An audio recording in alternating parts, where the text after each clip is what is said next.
สบายดีน้องๆและเพื่อนๆทุกคนมื้อนี้จะพาทุกคนไปเรียนรู้เทคนิคง่ายๆในการเรียนภาษาจีนให้ได้ไวเนาะถึงว่ามื้อหนึ่งเราจะเรียนได้1คำศัพท์แต่ถ้าใช้วิธีนี้จะเรียนได้ไวแน่นอนเนาะก็คือเราเรียนสร้างเป็นประโยคเนาะเพื่อบ่ให้เสียเวลาพวกเราไปเรียนกันเนาะเรามาเบิ่งนำกันมื้อนี้เราจะเรียนเกี่ยวกับคำว่านี่คำนี้คำเดียวเนาะ แต่เราจะไปเรียนสร้างเป็นประโยคสร้างเป็นประโยคยิ่งเราสร้างเป็นประโยคหลายเท่าใดเราก็ยิ่งมีความรู้กว้างเท่านั้นเนาะเพื่อบ่เสียเวลาพวกเราไปเรียนสร้างประโยคนำกันเนาะประโยคที่1你是谁你是谁你是谁你是谁ตัวนี้นี่แปลว่าเจ้า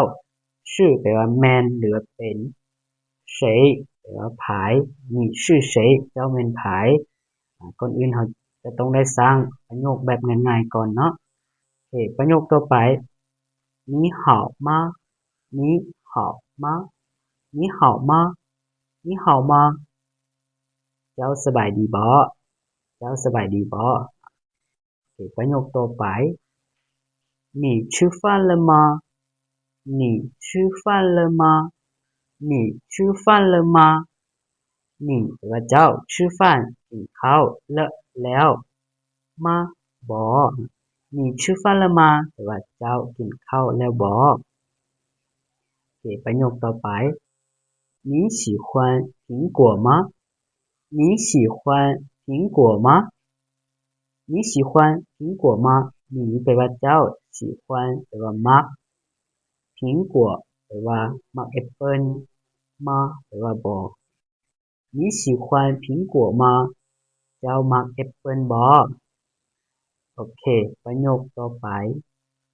你会写字吗你会写字吗你แปลว่าเจ้า会แปลว่าเป็นสามารถเขียนแปลว่าเขียน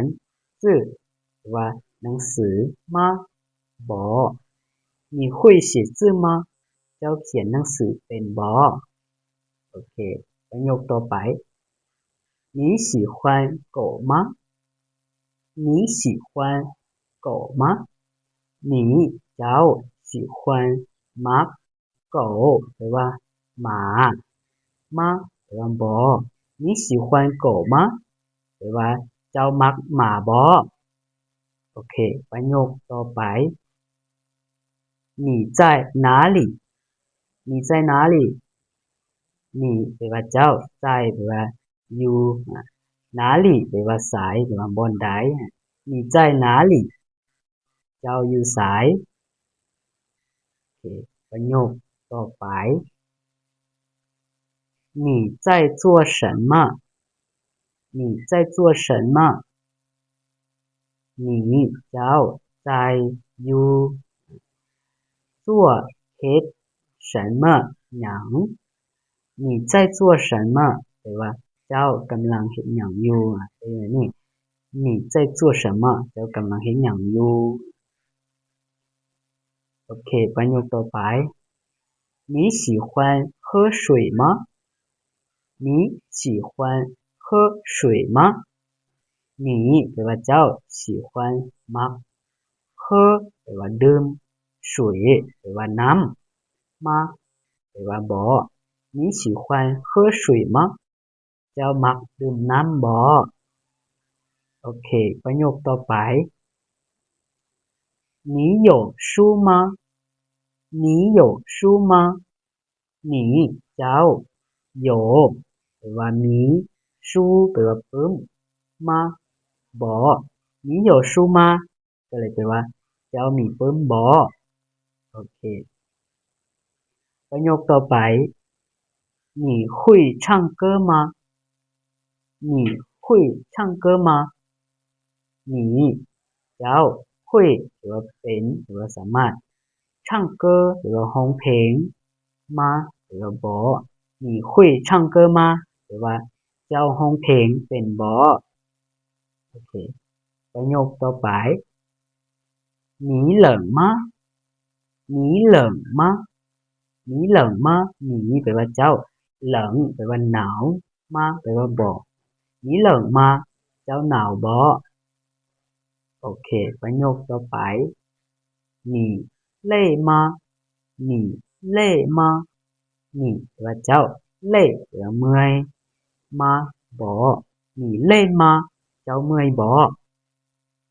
โอเคประโยคต่อไป你是老师吗你是老师吗你แปลว่าเจ้าชื่อแปลว่าเป็นหรือว่าแม่นเหล่าชื่อแปลว่าอาจารย์หรือว่าครูก็ได้มาแปลว่าบ่你是老师吗เจ้าแม่นอาจารย์บ่โอเคและนี่ก็แม่นเทคนิคการเรียนคำศัพท์ภาษาจีนเนาะเรียนหนึ่งคำแต่ถ้าเรานำไปสร้างเป็นหลายๆประโยคความรู้ของเราจะกว้างขึ้น และวิธีนี้อ้ายก็ได้นำใช้และเห็นผลมาแล้ว ฉะนั้นน้องๆที่กำลังเรียนภาษาจีนใหม่ๆก็ลองนำเอาวิธีนี้ไปนำใช้เบิ่งเด้อว่าจะพัฒนาความรู้ได้หรือบ่โอเคสำหรับคลิปวิดีโอนี้เราจะเรียนเกี่ยวกับคำว่าหนีคำนี้คำเดียวเนาะเดี๋ยวคลิปวิดีโอต่อไปเราจะไปเรียนเกี่ยวกับคำศัพท์ใหม่เนาะโอเคแล้วคลิปวิดีโอนี้เราพบกันเท่านี้แล้วถ้าน้องๆมักวิดีโอนี้ก็อย่าลืมกดไลค์กดแชร์เพื่อเป็นกำลังใจให้เด้อแล้วพวกเราพบกันใหม่ในคลิปวิดีโอต่อไปครับ大家再见